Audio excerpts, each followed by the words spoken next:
आगे बढ़ते हैं, बात इजराइल हिजबुल्लाह जंग की करेंगे। इजराइल ने अब हिजबुल्लाह के खात्मे के लिए एक और कदम उठा लिया है। पहले पेजर एक्सप्लोजन करवाया, उसके बाद हवाई अटैक और अब ग्राउंड ऑपरेशन की तैयारी है। और माना यह जा रहा है कि असल में जैसे गाजा में हमास के खात्मे के लिए उसने कहानी लिखी, अब इजराइल एक कदम और आगे बढ़ते हुए हिजबुल्लाह के खात्मे की पटकथा भी लिख रहा है। कैसे, इस रिपोर्ट में देखिए।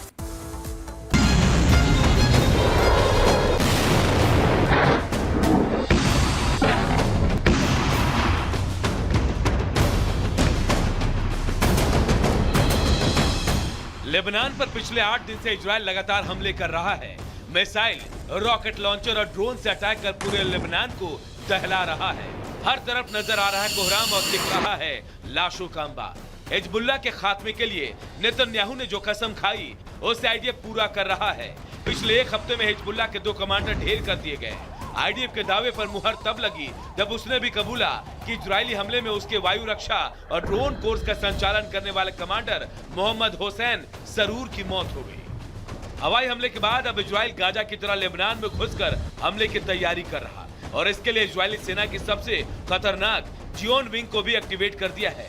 जियोन विंग जमीनी ऑपरेशन शुरू करे उससे पहले एयर स्ट्राइक के जरिए सैनिकों और टैंकों के लेबनान में घुसने का रास्ता साफ किया जा रहा है। आईडीएफ हिजबुल्लाह के गढ़ में अपने ग्राउंड ऑपरेशन को कैसे अंजाम दे रहा है, इसके लिए भी उसने युद्धाभ्यास शुरू कर दिया है। एक तरफ हिजबुल्लाह के अंत का दिन करीब है तो दूसरी तरफ आतंकियों ने भी एक वीडियो जारी किया जिसमें हिजबुल्लाह के दहशतगर्द इजराइल की तरफ गोला बारूद दागते नजर आ रहे हैं। लेबनान में शरण लिए हिजबुल्लाह पर इजरायली हमले से दुनिया में हड़कंप मच गया है। इजराइल लगातार बम वर्षा कर रहा है। आईडीएफ का दावा है कि पिछले 7 से 8 दिन में 1500 से अधिक मौतें हुई और 5000 से अधिक लोग घायल हुए। नेतन्याहू की कार्रवाई से मिडिल ईस्ट में जंग का खतरा मंडराने लगा है और अब ऐसे में जंग को रोकने के लिए अमेरिका और फ्रांस आगे आए हैं। संयुक्त राष्ट्र में अमेरिका और फ्रांस ने एक इमरजेंसी बैठक की और नेतन्याहू से 21 दिन के लिए युद्ध रोकने को कहा। बाइडेन ने कहा कि जंग रोकने का वक्त आ गया है। सीज फायर के लिए इजराइल लेबनान आगे आए। जंग किसी के हित में नहीं है, कूटनीति से समाधान संभव है। लेकिन नेतन्याहू ने युद्ध विराम की बात अनसुनी कर दी। कहा, अमेरिका फ्रांस ने सिर्फ एक प्रस्ताव दिया लेकिन हम हिजबुल्लाह से कोई सीज फायर नहीं करेंगे। जंग जीतने तक लेबनान पर हमले जारी रहेंगे। मतलब साफ है कि नेतन्याहू ने बाइडेन और मैक्रो का प्रस्ताव ठुकरा दिया और अपनी पूरी ताकत से लड़ाई जारी रखने के कसम को पूरा करने में जुट गए हैं। हिजबुल्लाह को खत्म कर देंगे। मैं जो कुछ भी कर रहा हूं उसकी जानकारी नहीं दे सकता, लेकिन मैं आपको एक बात बता सकता हूं कि मैं अपने निवासियों की सुरक्षित वापसी जरूर कराऊंगा। हम हिजबुल्लाह पर ऐसे प्रहार कर रहे हैं जिसकी उसने कल्पना भी नहीं की होगी। हम पूरी ताकत और तैयारी के साथ उस पर हमले कर रहे हैं। मैं आपसे एक बात का वादा करता हूं कि हम तब तक आराम नहीं करेंगे जब तक उत्तरी हिस्से में हमारे लोग फंसे हुए हैं। एक तरफ इजराइल हमास के साथ जंग लड़ रहा है तो दूसरी तरफ हिजबुल्लाह का काल बनकर उस पर प्रहार कर रहा है और इसमें यमन का विद्रोही हूती भी कूद पड़ा। तेल अवीव में इस वक्त सायरन की आवाजें सुनाई दे रही हैं। यहाँ यमन की ओर से मिसाइल दागी गई जिसे इजराइल ने एरो एरियल डिफेंस सिस्टम के जरिए रोक दिया। मतलब साफ है कि नेतन्याहू के सामने इस वक्त मुसीबत चौतरफा है, लेकिन फिर भी वो अपने हर दुश्मन को मुंहतोड़ जवाब देने और उनके विनाश को लेकर आश्वस्त है। Bureau report, Republic Bharat. तो इजराइल अब हिजबुल्लाह पर ग्राउंड ऑपरेशन की तैयारी कर रहा है, लेकिन आपको बता देते हैं इजराइल का जोर जरूर है लेकिन हिजबुल्लाह कमजोर नहीं है। कैसे? जमीनी ताकत समझिए। करीब 2 लाख एक्टिव सैनिक है हिजबुल्लाह के पास और हिजबुल्लाह के पास 40,000 लड़ाके हैं। ये जमीनी हकीकत हम आपको दिखा रहे हैं। इसके अलावा करीब 5 लाख रिजर्व फोर्स है। तो वहीं अगर हम बात करें 1 लाख लड़ाकों का हिजबुल्लाह दावा कर रहा है। ये दोनों की ताकत आप समझिए। मरकावा फोर्स सबसे ज्यादा खतरनाक टैंक इनके पास है, तो वहीं हिजबुल्लाह के पास गुरिल्ला और सुरंग युद्ध में हिजबुल्लाह माहिर है। इसके अलावा आपको जल्दी से बता देते हैं कि आखिरकार इजराइल की अगर हम बात करें तो इजराइल में दलदल और पानी में भी चलने में सक्षम है उसकी फोर्स। तो वहीं अगर हम बात करें हिजबुल्लाह की T-55 और T-72 टैंक है इसके पास। हर्मीज और हेरोन के खतरनाक ड्रोन इनके पास है। तो वहीं हिजबुल्लाह की बात करें, निगरानी और अटैक दोनों तरह के ड्रोन इनके पास है, उसमें सक्षम है। तो ये ताकत है इजराइल और हिजबुल्लाह की। और आगे बढ़ते हुए बात करेंगे कश्मीर की, जहां विधानसभा चुनाव चल रहे हैं और लोग इस अभियान में बढ़ चढ़कर हिस्सा ले रहे हैं। लोकतंत्र की खूबसूरत तस्वीरें तमाम सामने आ रही हैं, लेकिन इसी वजह से पाकिस्तान और कई इस्लामी संगठन का कहना है कि कश्मीर को चुनाव का अधिकार नहीं है और ये तस्वीरें उन्हें चुभने लगी है। रिपोर्ट आपको दिखाते हैं।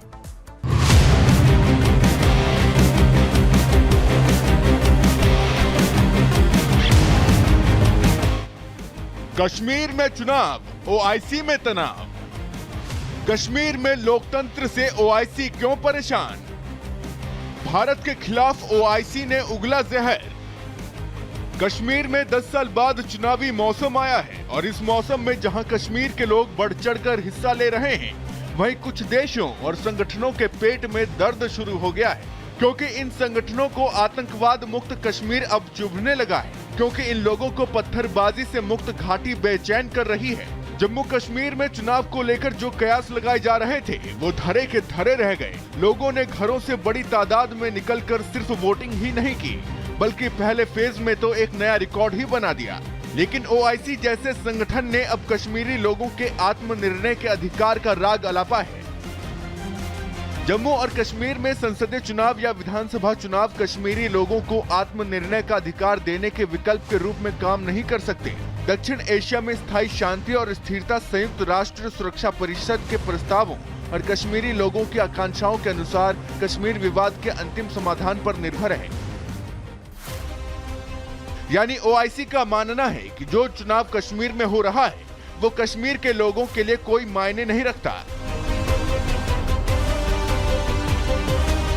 अपने इस बयान से पहले ओआईसी को ये तस्वीरें भी देखनी चाहिए,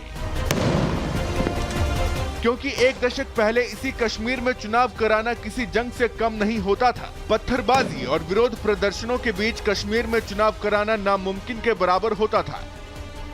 यही नहीं, अगर किसी तरह से चुनाव होते भी थे तो आतंकी धमकियों के बीच मतदान प्रतिशत बेहद कम होता था। अब ओआईसी जैसे संगठन चाहे जो भी कहें, लेकिन घाटी समेत दुनिया भर में आतंकवाद को पनपने का कोई भी मौका नहीं मिलने वाला है। आतंकवाद के खिलाफ आईबीएसए देशों यानी भारत, ब्राजील और दक्षिण अफ्रीका ने आतंकवाद के खिलाफ ठोस कार्रवाई का आह्वान किया है। जिन संगठनों पर कार्रवाई की बात कही गई है उनमें आतंकी संगठन अल-कायदा, लश्कर-ए-तैयबा, जैश-ए-मोहम्मद और इनके प्रॉक्सी गुटों के नाम हैं।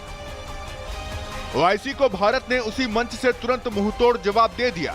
मुद्दा ये भी है कि आखिर मुस्लिम देशों का भला चाहने वाले ओआईसी को कश्मीर में हो रहे बदलाव से तकलीफ क्यों है?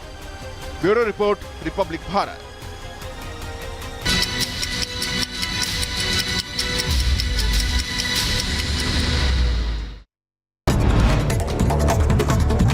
दुनिया में सबसे पहले बात इजराइल की। इजराइल का लेबनान पर नया हवाई हमला। आईडीएफ ने दक्षिणी लेबनान के इलाकों में निशाना बनाया और अटैक किया। अब तक के हमले में 1500 की मौत और 5000 लोग घायल।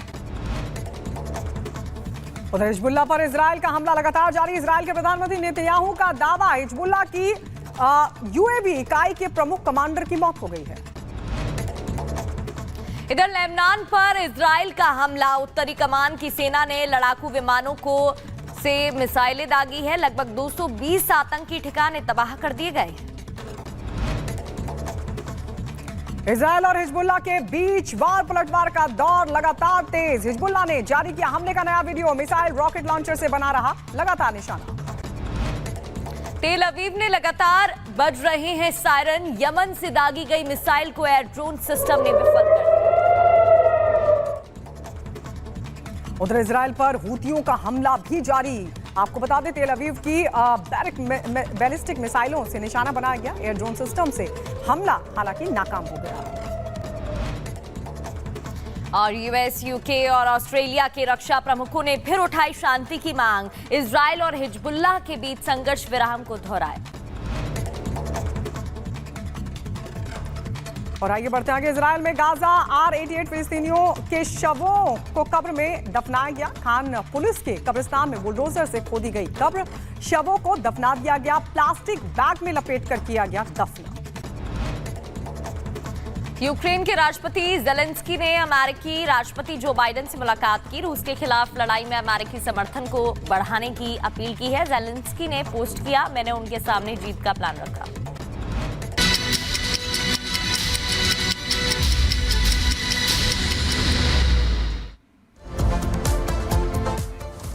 और इसी के साथ जाग उठा भारत में फिलहाल रुकेंगे एक छोटे से ब्रेक के लिए। जल्द होंगे हाजिर।